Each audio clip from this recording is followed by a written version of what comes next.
সাবধানে যাইস বাবা, তারপর সব কিছু গুছায় গাছায় একবারে ফিরে আইবি। তুমি তোমার শরীরের দিকে খেয়াল করো মা।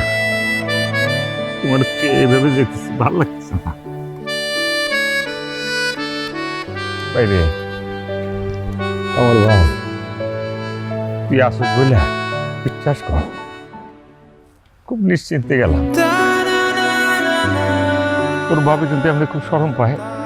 তোর ভাবির কথা আবার কিছু মনে করিস না, মুখ করে কিছু চাইতো না। তুই যেভাবে একটা ম্যানেজ করিস। ভাইজান কি যে কো না, ভাবি হলো মায়ের মতো, মায়ের খেয়াল রাখো সাথে ভাবিরও খেয়াল রাখো, তুমি কিছু ভাব চিন্তা করো না তো। এ শালিকা, তোমার লগে তো ভালো করে কথা কইতে পারতেছি না। তুমি নিশ্চিন্তে থাকো, তোমার কথা আমার মাথাতে আছে। পরের বার যখন আমো, তোমার হাতে কিভাবে মেহেন্দি লাগাবো সব বন্দোবস্ত আমি করব, টেনশন নাই।